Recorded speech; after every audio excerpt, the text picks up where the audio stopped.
Hi guys, today I would like to share with you what is laser diode. First of all laser diode యొక్క full form వచ్చేసి light amplification by stimulated emission of radiation. ఇది laser diode యొక్క full form అన్నమాట.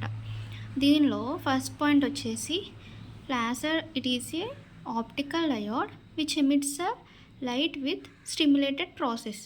అంటే laser diode అనేది optical diode అన్నమాట. ఇది లైట్ని ఎమిట్ చేసిద్ది, అంటే లైట్ని ప్రొడ్యూస్ చేసిద్ది విత్ స్టిమ్యులేటెడ్ ప్రాసెస్. దీనిలో సింబల్ వచ్చేసి లేజర్ డయోడ్ యొక్క సింబల్ వచ్చేసి ఇలా ఉండిద్ది అనమాట. 2 యారోస్ అనేవి అవుట్ సైడ్లోకి ఉంటాయి విత్ యానోడ్ అండ్ క్యాథోడ్. దీనిలో సెకండ్ పాయింట్ వచ్చేసి whenever a photon is incident on an atom then that atom released lower energy state to higher energy state and 2 photons are released in this process.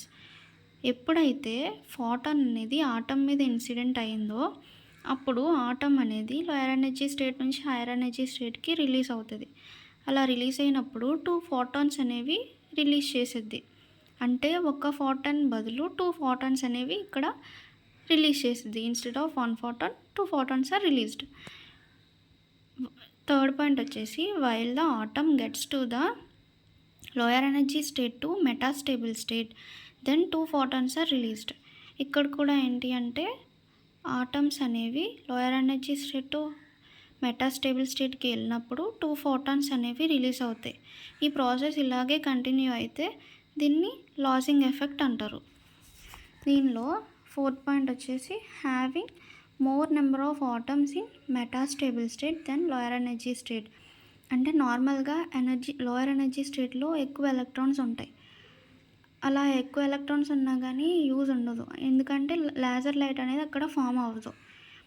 Metastable స్టేట్లో ఏంటంటే laser light form అవ్వడానికి produce అవ్వడానికి chances ఎక్కువ ఉన్నాయి. కాబట్టి lower energy state నుంచి metastable స్టేట్కి మనం పంపించడానికి ట్రై చేయాలి. ఇలా అన్నమాట. దాన్నే పాపులేషన్ ఇన్వర్షన్ అంటారు. దీన్ని which is the principle of laser diode. ఇదే లేజర్ డయోడ్ యొక్క ప్రిన్సిపల్ అన్నమాట. దీనిలో ఫిఫ్త్ పాయింట్ వచ్చేసి ఏంటి అంటే the energy that lets from metastable state to higher energy state then the process is optical pumping. అంటే మెటాస్టేబుల్ స్టేట్ నుంచి higher energy స్టేట్కి మెటాస్టేబుల్ స్టేట్ నుంచి హయ్యర్ ఎనర్జీ స్టేట్కి ఆటమ్స్ అనేవి వెళ్తే దాన్ని ఆప్టికల్ పంపింగ్ అంటారు. అంటే ఎనర్జీ అనేది అలా ప్రొడ్యూస్ అయితే మాత్రం ఆప్టికల్ పంపింగ్ అంటారు. The process of lasing effect, population inversion, optical pumping is as shown below.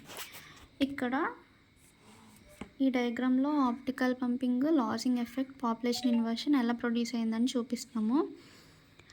ఇక్కడ మెటాస్టేబుల్ స్టేట్లో చూసుకుంటే ఎలక్ట్రాన్స్ అనేవి ఇక్కడున్న ఎలక్ట్రాన్స్ కిందకు వస్తే అలా 2 ఎలక్ట్రాన్స్ కలిస్తే అంటే 2 ఎలక్ట్రాన్స్ అట్రాక్ట్ అయితే అలా అట్రాక్ట్ అయినప్పుడు కలిసినప్పుడు లేజర్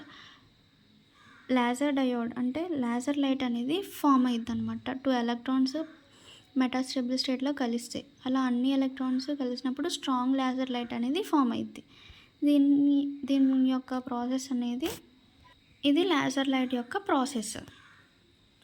దీనిలో అప్లికేషన్స్ వచ్చేసి మెడికల్ అప్లికేషన్. ఫస్ట్ది మెడికల్ ఫీల్డ్లో ఎలా యూజ్ చేస్తారో అని ఒక ఫస్ట్ అప్లికేషన్. తర్వాతది డేటా స్టోరేజ్.